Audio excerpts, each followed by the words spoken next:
Hello, happy Monday to you. I'm almost forgot about this tonight. It's been a busy day. Parenting starts, the day starts, and parenting starts immediately. And parenting continued until about 3 minutes ago when, little boy that was in bed at 8 is still bouncing in and out of bed, as he does often. Hello, Al Yerks. Always good to see your name pop up on the screen. I'm going to read some more from this book that we've been reading, and called Turning into Dad. Last week I read you about my summer vacations in Florida, and we're talking about going somewhere. My wife is a school teacher. She starts back to school in the first or second week of August, so summer is almost done, and then I'll have another 3 weeks with the little guy by myself. Yay me. Anyway, I'm thankful to be his daddy. I want to remind you about the Panama Canal cruise with Kathy Tricoli, Gary Chapman, and others, January 27th through February 6th, 2019. KathyTricoli.com, KathyTrocoli.com. More information. I'd love to have some of my friends on that cruise, and Panama Canal is a fascinating place. I can't wait. Never been there. Can't wait. I'll be in Alliance, Nebraska on the 18th of August for a worship conference during the day and a concert that evening. I'll be in Broken Bow, Nebraska on the 19th at the Berean Church in Broken Bow.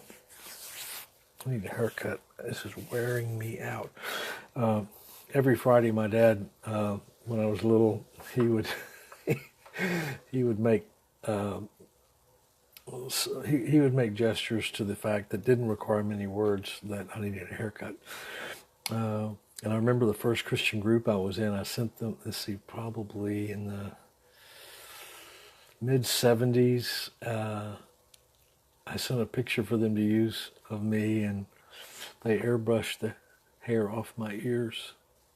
It looks so stupid.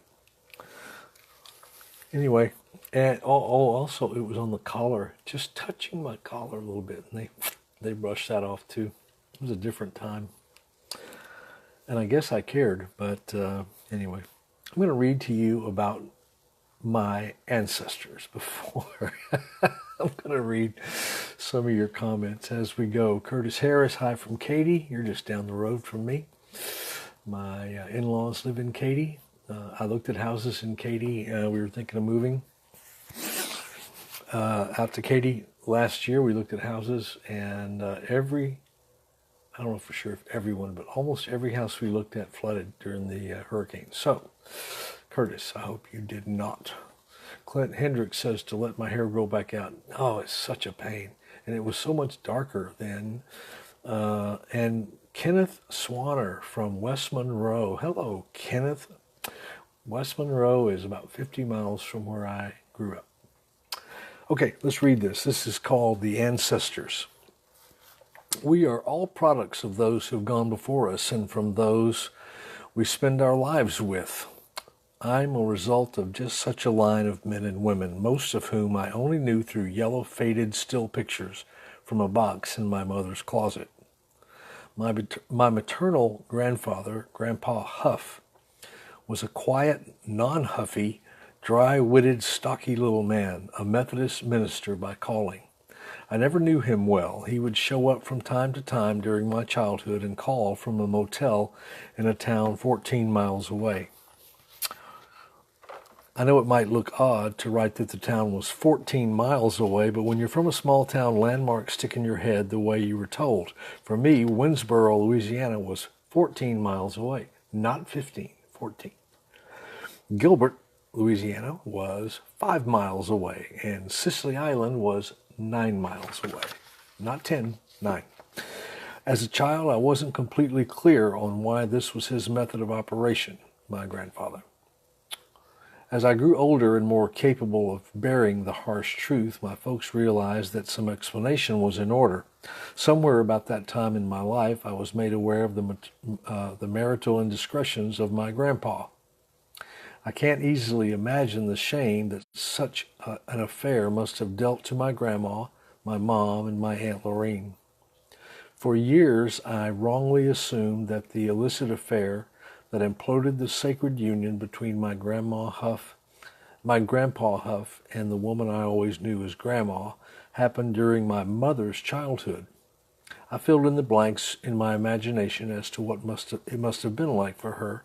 Somehow I always made it sadder and more dramatic, although simply imagined. A sadder story to think of 2 little girls abandoned by their irresponsible father. I guess I watched too much TV, one too many episodes of The Waltons.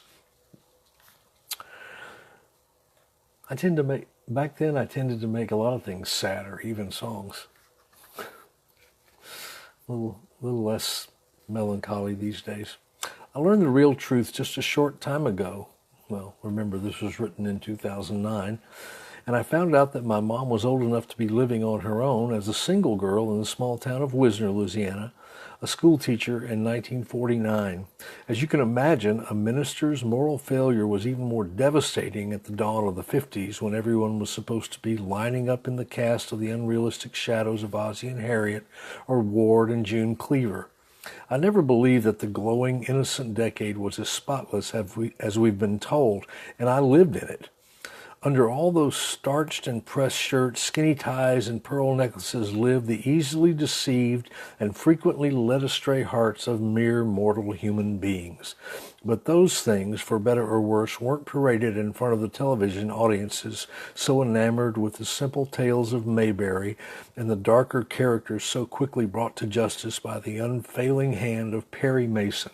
I don't remember Perry Mason ever losing. I'm sure he did. And I think that his nemesis was the name Mr. Berger. Tammy Delk says, my maiden name is Watson. Sheila Linke, hello. The preacher and his wife, coffee folks from Wisconsin. Janine Smith. Marianne Haynes from West Monroe. Hi, Marianne. I've known Marianne for a long time. Where was I? Like so many other issues that walked on tiptoe through our household, we seldom spoke of the events that I have just revealed to you. But my father, true to his noble nature, did what he thought was right. Dad got my grandma an apartment near our home, and with reverence and probably more than a little frustration went about taking care of a young wife, 1 child, my older brother, and now a mother-in-law. If my father resented this intrusion into his attempt at crafting a perfect 1950s home, he never said a word. Whether he pondered these things in his heart or simply let them eat at him, I don't know. Somewhere before the day I was born in October of 1954, Grandma Huff moved into our house. She was there for the first 15 years of my life, so I never gave a second thought as to how awkward this must have been for my mom and dad. I later questioned my mom about how she felt when her mother moved in. She told me that she and Dad didn't even discuss this momentous change in the family structure. There were no long prayer vigils. Oh Lord, what should we do? This wasn't an issue to be debated. This was what life had dealt, and we were going to live with it and do the right thing. No argument, as usual.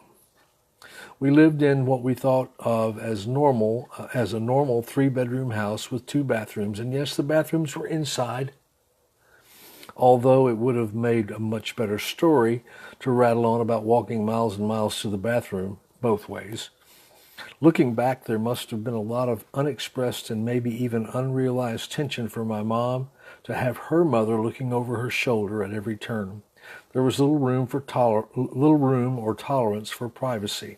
Few quiet phone conversations with friends. It's no wonder we kept our pains and personal needs to ourselves. You never know who else might be listening.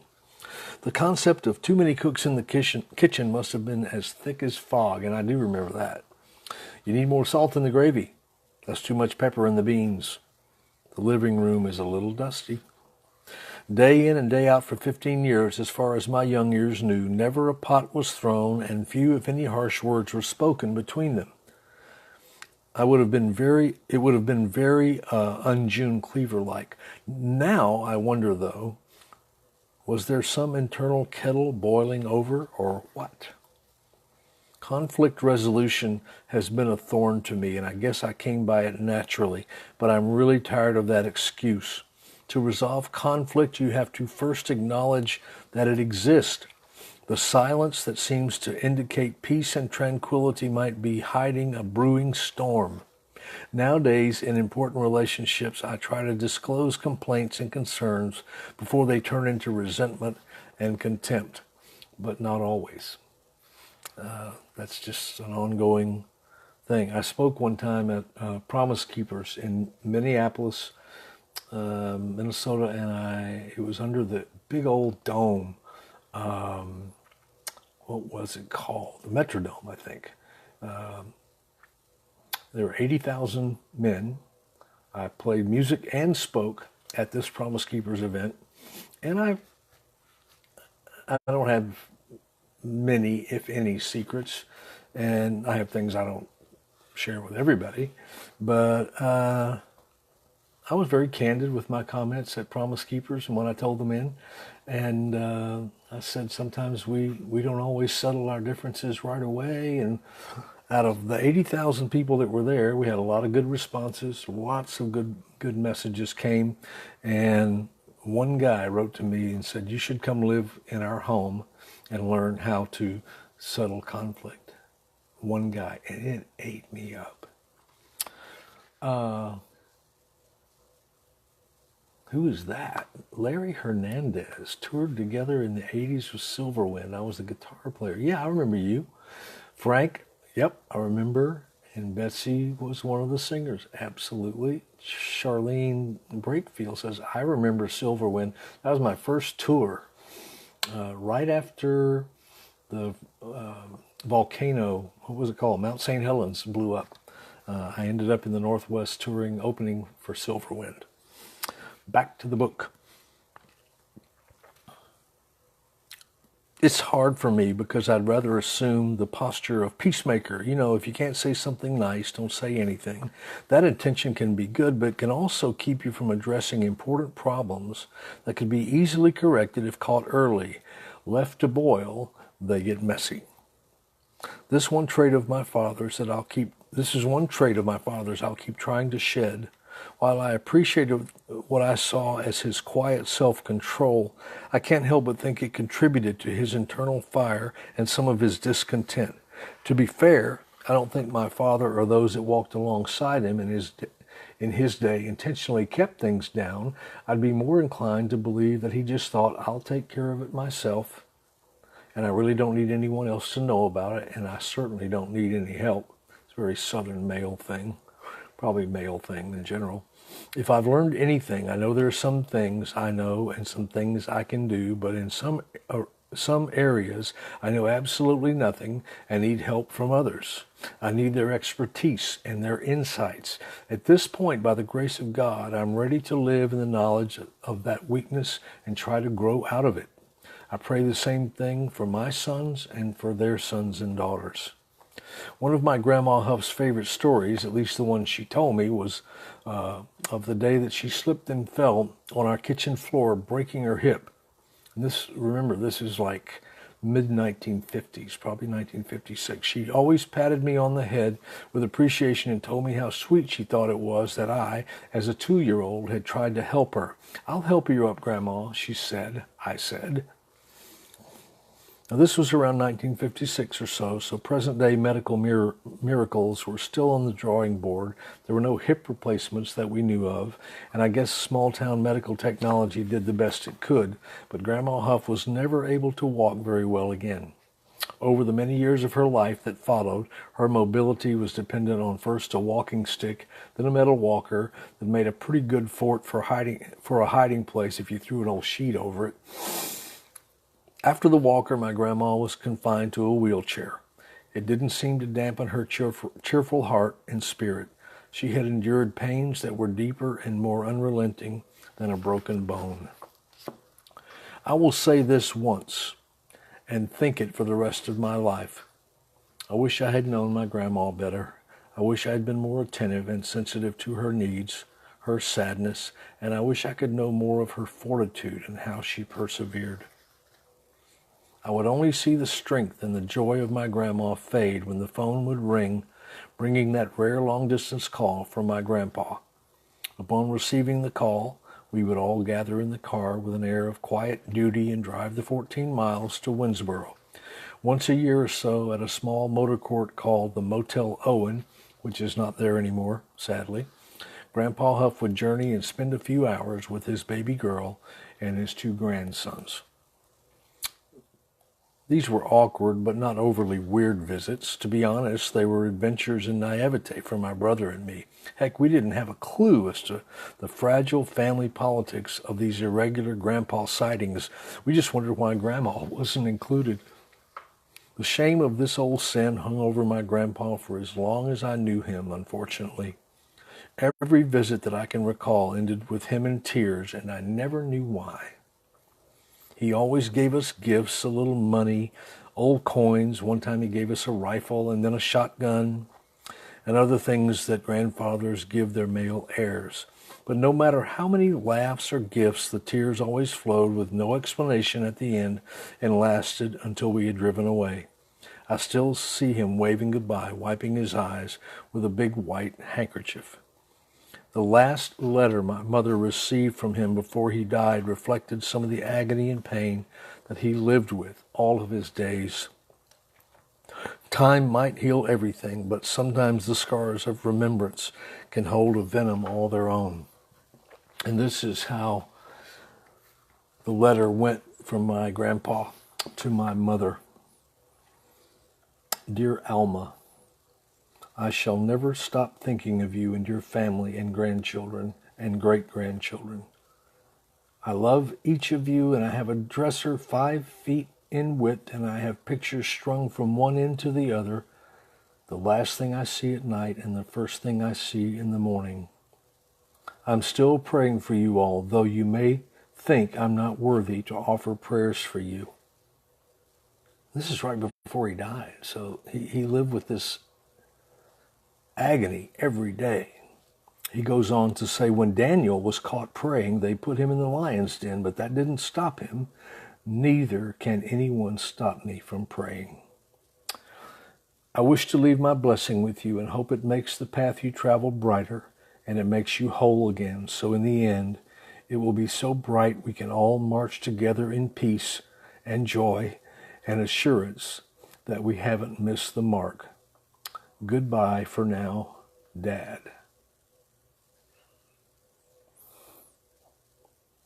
You might not think there's much that's honorable about my grandpa.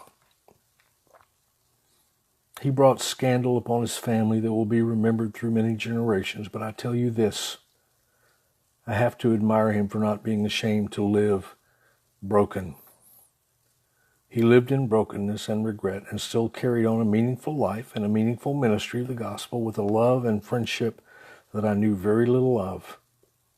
He lived with a constant reminder of failure and loss of a closer relationship with his daughters and his grandchildren, but holding out hope for an eternity when all his sins and ours would be forgiven and forgotten.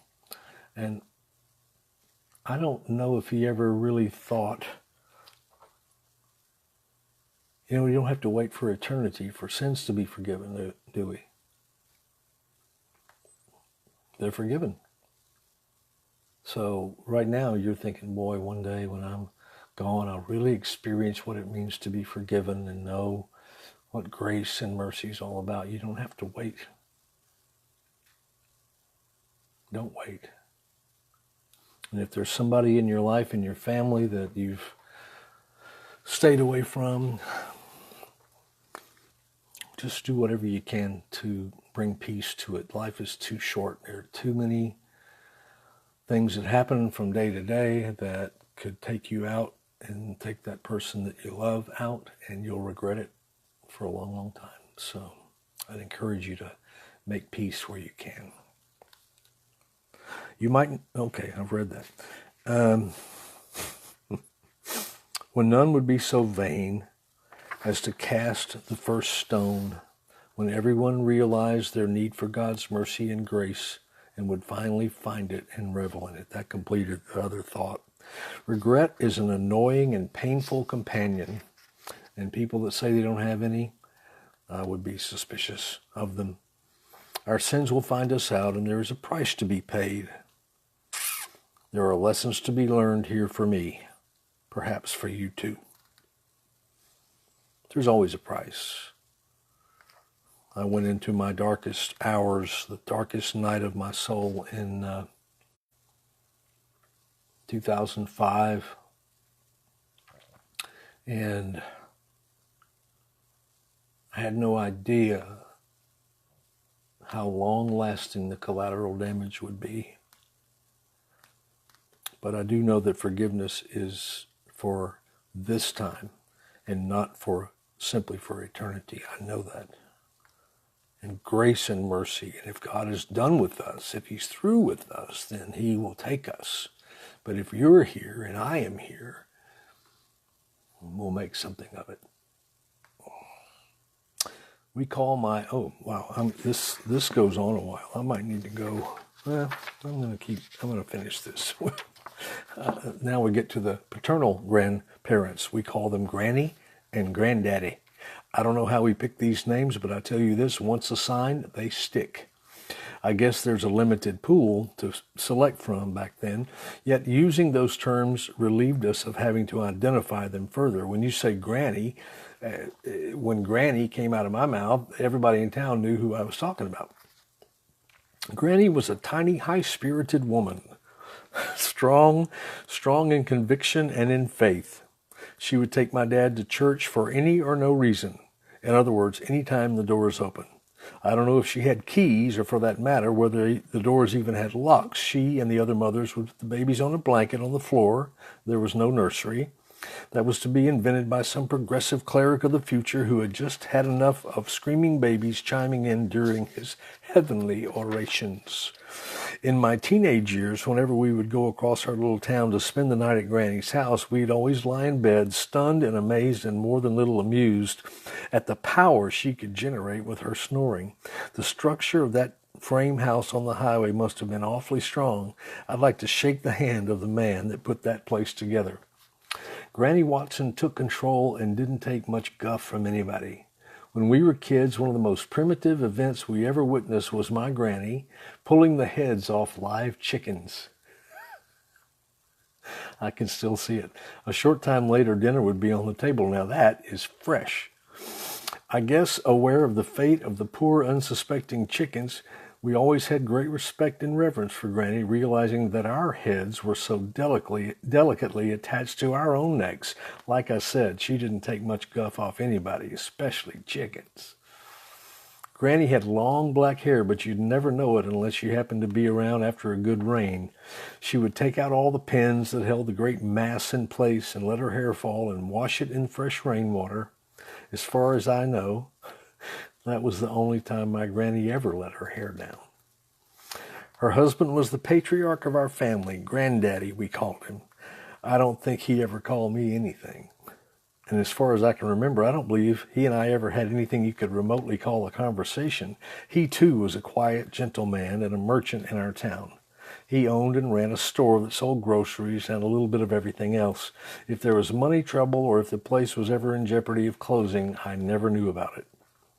I'm told that in the throes of depression, the little store provided some degree of security. The most common element of stress, although that word wasn't being used yet either, was being in the position of selling merchandise to people that had no money to pay for it. Granddaddy might have lived with the heartache of having to look into the needy, hungry eyes of his friends and neighbors.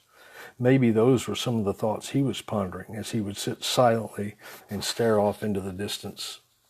A dignified man, my granddaddy, who would every now and then drop a quarter in each of our hands, knowing full well that we had no real appreciation of how hard money was to come by when He was a boy, but he spared us the gory details of such a life.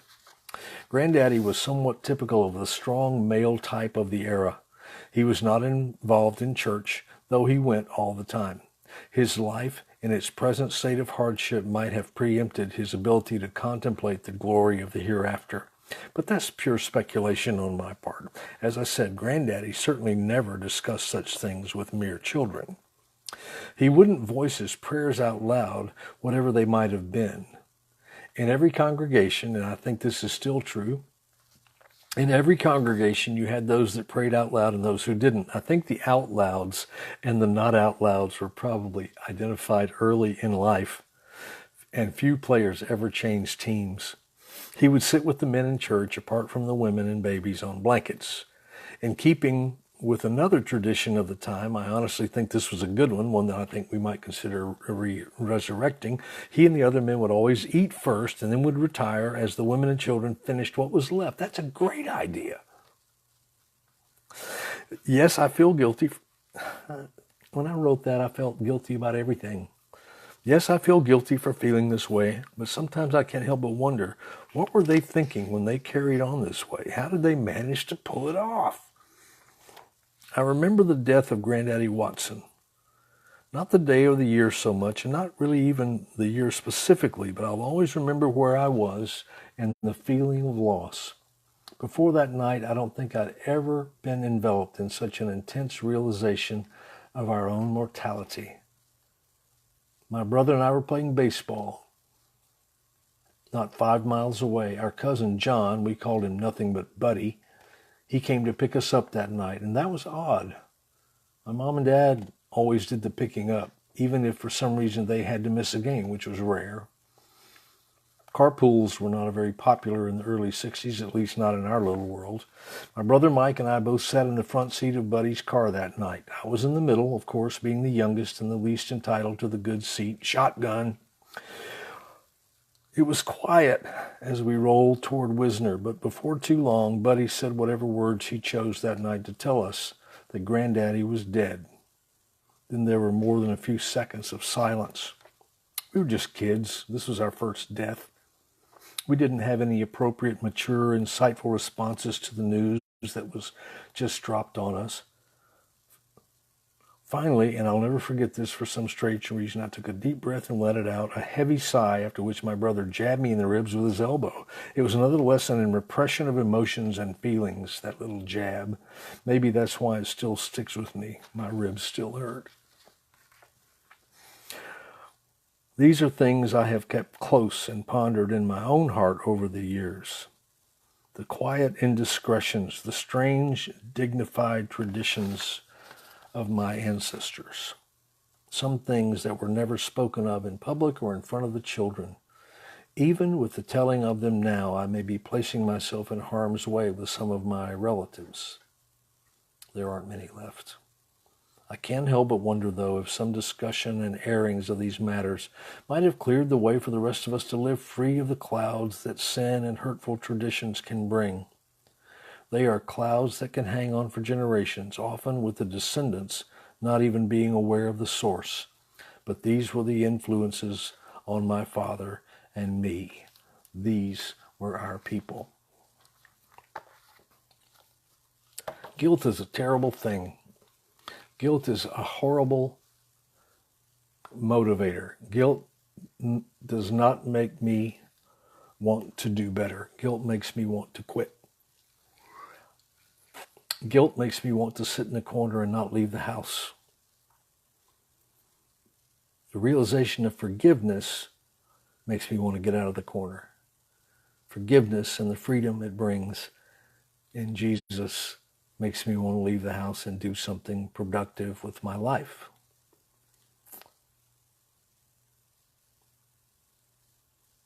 I hope you're not wallowing in guilt.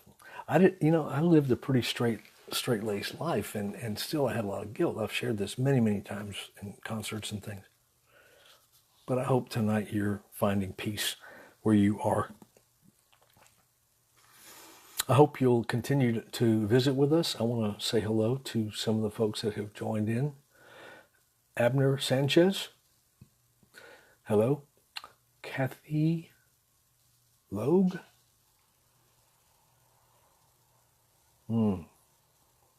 Nyla Yeel. John Dikma. Had a really great relationship with my dad, he says. He taught me so much to be kind and anger slowly. Boy, that's a good one. John, hello, John.